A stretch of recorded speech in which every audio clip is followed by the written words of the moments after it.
15, an encounter between a group of high schoolers from Kentucky and some Native Americans in Washington, D.C., prompting a lot of headlines.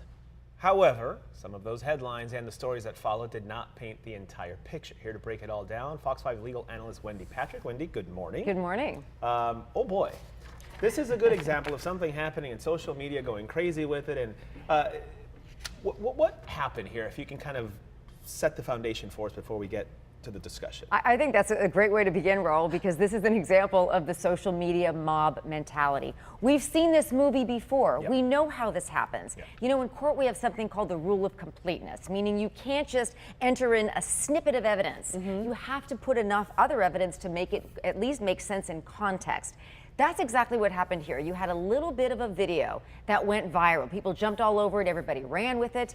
Yeah. When now what we've seen over the weekend is the entire story, the whole video, the facts and circumstances necessary to place that little sliver into context. And now you have a very different picture. Here's the problem, though. Everybody's attempting to backpedal from what they initially said, but right. if you've already dug in your heels and made a judgment, Pandora's box has already been right. opened, and this kid has already been judged. And the issue with this, with social media, is everybody jumps the gun, like you said. You make that in it. This is where, for lack of a better word, when you have journalistic training or schooling, you know, much like in the law, justice is blind. That's why justice is blind. You must hear both sides. You must get the full story. You must talk to the other side.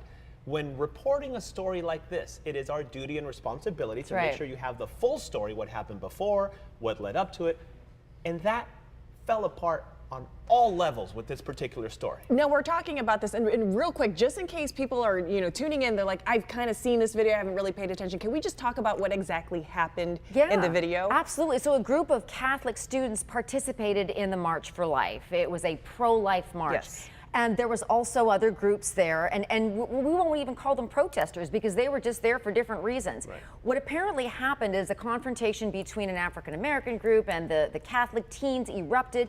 The Native American man in question, Nathan Phillips, waded into the middle of the group, apparently, trying to keep the peace. What happened next is subject to interpretation. It's like a Rorschach test. The student, that's absolutely right. And you know what really set it off? The MAGA hat. The students were wearing MAGA hats. Had they not been wearing those hats, who knew whether or not this would have happened to begin with? So what ended up is you've got to rush to judgment. And that is the problem, particularly because, Raul, you say, well, journalistic investigation. The entire video was present online. It wasn't hard to find. Right. So that to watch what happened before. To watch what happened before, after, absolutely. During. That's the rule of completeness. Now it's in context. A real-time view of bias at work and prejudice at work on all sorts of levels, all over the place. Absolutely. Is what you saw with this video. So when you open that Pandora's box, what happens next? Are there legal issues at play? Are there lawsuits? Because people are getting death threats. The school was closed today. As well as a lookalike of the teen is getting death threats. Well, you already have heard from at least one lawyer who is at least saying, hey, I will represent the families of these kids for free unless some of these retractions take place. And here's the thing with retractions. Defamation's tricky because it's got to be a false statement of fact, not opinion. Your opinion is worth more than you think. You've got to prove it's false facts. But even there, if there are retractions that simply say, as many of the news outlets have said, well, now we have a more complete picture, that may not necessarily be a retraction depending on what they first posted. And again, it all comes back, he wasn't wearing a Padres cap. Right. He was wearing a MAGA cap. And because of how quickly that went viral and the things that were said, the defamatory nature of some of the social media chatter may be something actionable. That's what lawyers are looking into. We don't know yet. And some people went as far as, and I have to bring this up just because I saw the headline yesterday and I thought this is so beyond me. Alyssa Milano has come out saying that the MAGA hat is the new white hood. Right, the hat really sparked off the controversy on so many different levels. And that is what I suppose causes you to either view the incident as a smiling Catholic student or a smirking white supremacist. That's what he was being accused of.